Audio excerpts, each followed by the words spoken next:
గత సంవత్సరం శివరాత్రికి ప్రారంభించిన అనంత ఆర్ట్స్ శివశంభో సినిమా ఇప్పుడు పూర్తయి శివరాత్రికి విడుదల కావడానికి సిద్ధంగా ఉంది. అన్న చేతుల మీదుగా పోస్టరు, తర్వాత మరొక 4-5 రోజుల్లో ఆడియో లాంచ్ కూడా చేసుకోవాలని వారిని చాలా ప్రేమతో, గౌరవంతో, అభిమానంతో కోరితే కాదనకుండా చాలా పని ఒత్తిడిలో ఉన్నప్పటికీ కూడా అలసిపోయిన అసలు ఆయన ప్రయాణం చేసి ఆయన బలవంతంగా లేపి ఈ కార్యక్రమం అంటే ఉన్న ఆత్మీయత కొద్దీ వారిని కొంచెం ఇబ్బంది పెట్టినా ఆయన చేతుల మీదుగా ఈ పోస్టర్ రిలీజ్ చేయాలనే ఉద్దేశంతో ఇక్కడ దాకా వచ్చి వారి చేతుల మీదుగా పోస్టర్ రిలీజ్ చేయడం జరిగింది. ఈ సినిమా డైరెక్టర్ ఆర్ నర్సింగ్, ఇది 2వ ప్రయత్నం.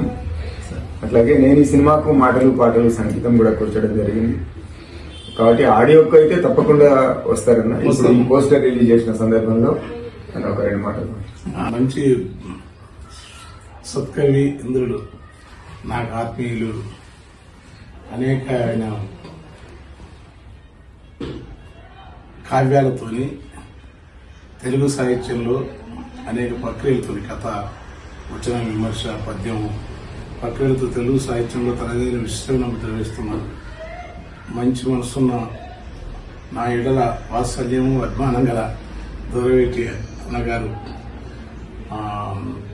మాటలతోని, పాటలతోని, సంగీతం వీటితోని ఈ సినిమాకు పనిచేయటం వల్ల, నర్సింగ్ డైరెక్టర్ వల్ల శివశంభో సినిమా ఎప్పుడు పోవాలని నేను కొంచెం నాకున్న పనుల ఒత్తిడిని చెప్పలే కానీ తిరిగే స్వభావం వల్ల టైంకి రాక లేట్ అయింది, మన్నించాలి. ఎందుకని ఎందుకంటే ఖచ్చితంగా వారి పద్య కావ్యాలు కానీ, వారి కథలు కానీ చదివిన జీవితం, తర్వాత సాహిత్యం యొక్క ప్రయోజనం, సాహిత్య సుగంధం తెలిసిన వారు ఇంకా కథలు సాహిత్య ప్రయోజనంతో పాటు సాహిత్యం యొక్క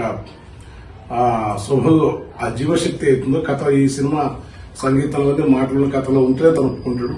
కనుక నాకు తెలిసింది, నాకు కూడా విన్నాను, మంచి కథతో సినిమా తీసిన అది మంచి హిట్ కావాలా. తర్వాత ఈ పాటల వేసుకొని వస్తాను.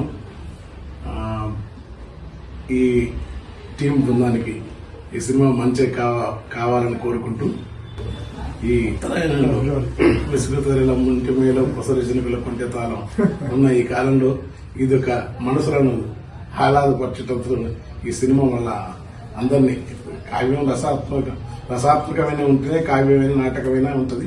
ఆ రసాత్మక యొక్క లక్షణ శాస్త్రాలను, సినిమా నటన, నాటకీయతను అన్నిటినీ బాగా లోతైన అధ్యయనం చేసి సాధారణంగా మన మధ్య మసలే దూరవేటి గారు ఈ సినిమాకు రూపకర్త. నర్సింగ్ అద్భుతంగా 2వ సినిమా చేసినాక ఈ టీం అంతా సక్సెస్ కావాలని కోరుకుంటూ, నా మిత్రుడు కోట్లింగ్ వచ్చిన వీరందరికీ శుభాకాంక్షలు చెప్తూ కవి మిత్రుడు